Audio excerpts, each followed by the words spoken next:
بخاری شریف کی روایت ہے، جناب نبی کریم صلی اللہ علیہ وآلہ وسلم کا ارشاد پاک ہے، انما الاعمال بالنیات وانما لکل امرئ ما نوی۔ لمبی حدیث مبارک ہے، اعمال کا دار و مدار نیتوں پر ہے۔ اگر آپ کی نیت صحیح ہے، اللہ کریم آپ کی اسی نیت پر فیصلہ فرمائیں گے۔ دنیا کے کام میں نیت مخلص مانگتے ہیں لوگ۔ دنیا کا بھی کوئی کام ہو تو ہم کہتے ہیں اس کام کو پایۂ تکمیل تک اخلاص کے ساتھ آپ نے پہنچانا ہے اور ضروری ہے۔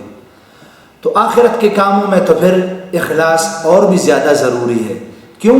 وہ ڈائریکٹ اللہ کے ساتھ تعلق رکھنے والی چیزیں ہیں۔ تو اللہ کریم کے ساتھ ڈائریکٹ تعلق رکھنے والی چیز اخلاص پر مبنی ہونی چاہیے۔ کیوں؟ اس لیے کہ اللہ پاک کا معاملہ ہمارے ساتھ اخلاص پر مبنی ہے۔ کبھی بھی کسی بھی کام کے اندر، کسی بھی چیز کے اندر اللہ کریم نے ہمارے ساتھ دو نمبری نہیں کی ہے، یا ہم جس کو کہتے ہیں ڈنڈی مارنا، ہمارے ساتھ ڈنڈی اللہ نے نہیں ماری۔ اللہ کریم نے ہمیں جو کچھ دیا ہے زبردست کر کے دیا ہے۔ جو کچھ بھی دیتے ہیں، عنایت فرماتے ہیں، اس کا عنایت کردہ ہر نعمت وہ اپنی جگہ پر ایسا ہے کہ دنیا میں اس کی کوئی ثانی نہیں ہے۔ اب اللہ کریم تو ہر معاملے میں ہمارے ساتھ وہ مخلص ہے، لیکن ہم اللہ کریم کے ساتھ مخلص نہ ہو، یہ میرے خیال میں مروت کے خلاف ہے، اخلاق کے خلاف ہے، قانون کے خلاف ہے اور ہمارے معاشرے کے خلاف ہے۔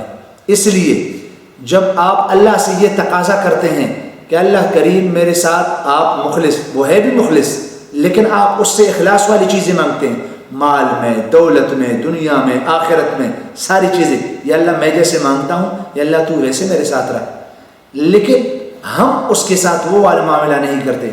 نماز میں اخلاص کی ضرورت ہے تو ہم تھوڑا سا جان کر دیکھیں آیا نماز میں اخلاص میری ہے کہ نہیں ہے۔ دعاؤں میں اخلاص کی ضرورت ہے، عبادت میں اخلاص کی ضرورت ہے، قرآن میں اخلاص کی ضرورت ہے، آنے جانے میں، اٹھنے بیٹھنے میں، اور حقوق العباد، حقوق اللہ میں، اور اسی طریقے سے آداب معاشرت میں، اسی طریقے سے اخلاقیات میں، ہر چیز اس بات کا تقاضا کرتی ہے کہ آپ مخلص بن جائیں۔ تو اگر ہم دنیا والوں سے اخلاص کا تقاضا کرتے ہیں اور ہر چیز میں اخلاص دیکھتے ہیں تو ہونا یہ چاہیے کہ ہم بھی اپنی نیتوں کو خالص کر دیں، تاکہ اللہ کریم کو ہمارے اعمال، ہمارا اٹھنا بیٹھنا، ہماری نمازیں، ہمارے جتنے بھی اعمال صالحہ ہے وہ اللہ کریم کو پسند آ جائیں، اخلاص کی وجہ سے پسند آ جائیں، ہماری نیک نیتی کی وجہ سے۔ اس لیے فرمایا انما الاعمال بالنیات، کہ آپ اپنے اعمال کو درست کیجئے، کیونکہ اللہ تبارک و تعالی اعمال پر فیصلہ کرنے والے ہیں اور اعمال نیتوں کی وجہ سے درست ہو سکتے ہیں۔